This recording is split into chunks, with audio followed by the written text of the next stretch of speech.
ভারতে আশ্রয় নেওয়া সাবেক প্রধানমন্ত্রী ফ্যাসিস্ট শেখ হাসিনাকে ঘিরে এবার খোদ ভারতে শুরু হয়েছে ব্যাপক আলোচনা সমালোচনা।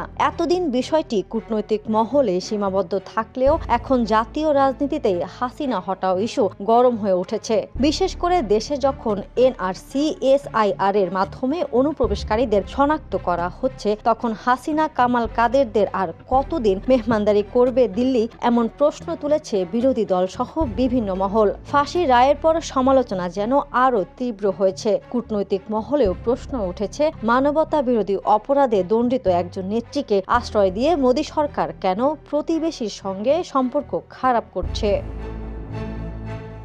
স্বৈরাচারকে ভিআইপি মর্যাদা কেন, এ প্রশ্নের জবাবে অল ইন্ডিয়া মজলিসে ইত্তেহাদুল মুসলিমিনের প্রধান আসাদুদ্দিন ওয়াইসি শুরু থেকেই এ বিষয় নিয়ে কঠোর অবস্থানে। সম্প্রতি এক সমাবেশে তিনি বলেন, হিন্দু নির্যাতন নিয়ে কুম্ভী রাষ্ট্র ফেলা সরকারই আজ স্বৈরাচারী হাসিনাকে ভিআইপি আতিথেয়তা দিচ্ছে।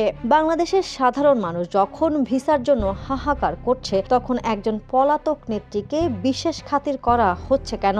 ভারতের উচিত বাংলাদেশের জনগণ ম্যান্ডেটকে সম্মান জানানো, কোনো পলাতক নেতাকে নয়। তার এ বক্তব্য ভারতের সংখ্যালঘু সমাজ ও মানবতা বিরোধী কর্মীদের মধ্যে প্রবল সাড়া ফেলেছে। তাদের মতে, একজন দণ্ডিত নেত্রীকে আশ্রয় দেওয়া ভারতের গণতান্ত্রিক ভাবমূর্তির পরিপন্থী।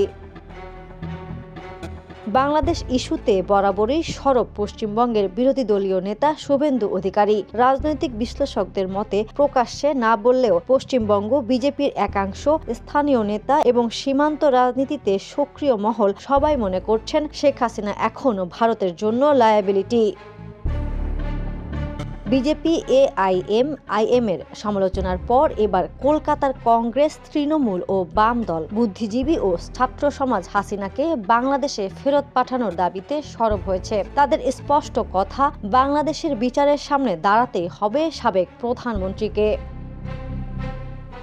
অন্যদিকে ছাত্রনেতা অত্রি ভট্টাচার্য কলকাতার ছাত্র সমাজের মনোভাব তুলে ধরে বলেন, বাংলাদেশের জেনজি যে লড়াই করেছে, আমরা তার সঙ্গে আছি। খুনি হাসিনাকে রক্ষা করার কোনো নৈতিক অধিকার ভারতের নেই, তাকে ফেরত পাঠাতেই হবে।